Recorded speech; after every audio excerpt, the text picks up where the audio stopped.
Most A&Rs don't actually have signing power.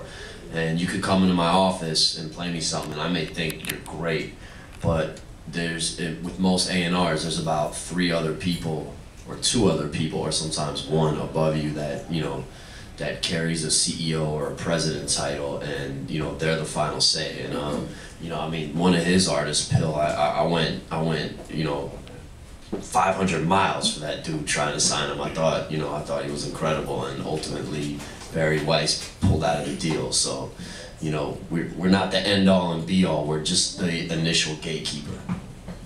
Okay, and a lot of independent artists think that radio play, BDS, SoundScan is like a huge part in them actually getting a deal. Is that, now that the internet plays such a big part, what is the most important thing for you guys to see, besides, quality music, to, really identify the next big thing?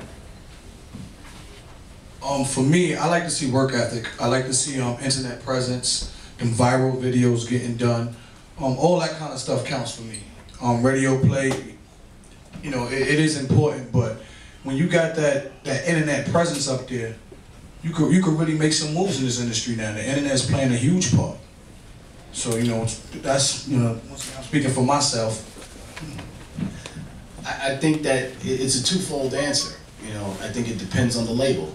If it's a situation like most of the labels here, whether it's Shady Records, and Maybach Music, Q is in particular, we're more independent minded, so that because our structure is more independent, we can look at different things. Whereas in Aunt Rich's case, being at Jive, again, he's the gatekeeper.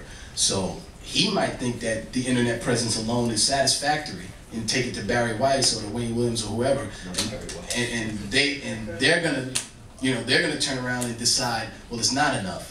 I need to see some radio. I want to see BDS. I want to see something else. So it really just depends. If I could just comment, for me, I need to know that you have content in some form that people are watching. So that could either mean that people are either watching, listening, showing up, what have you. So that could mean that you're an Odd Future, and you're initially, like, they weren't on any of the blogs, but their shows were just packed, and they just had this movement. Or, if you recall a couple years ago when Adonis got signed, he didn't have any songs on the radio, but he was on every blog, like he was on all the cool blogs. There was like the taste-making community really embraced him, and that got him his deal. Or, right now, the Rejects are about to get a deal, and I don't really see them on too many of the blogs, and their shows are kind of loose, but they got a big record. They're scanning, I think last time I checked was like 17,000 a week. Or, when we signed Travis Porter, these kids had everything going on. They had local radio, their shows were packed, they were selling merch like crazy. They made a movie. They had video. I think they came with us with like 5 videos all done, and all of them were like really quality. They were dope.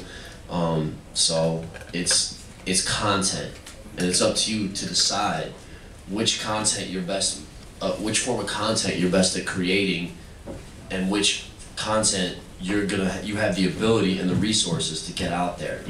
Maybe you have those relationships at radio, so you focus on making a radio-friendly record and get that going. Maybe your show is incredible and you have a manager that is a promoter and knows how to get people in front of you to see you. Maybe you're like a lifestyle type artist, and you know that the Faders and the Complexes and the 2 Dope Boys are gonna embrace you. So it's about finding out who you are as an artist and what content works for you and how you can promote that content. Right. In this day and age, 2 things to keep in mind.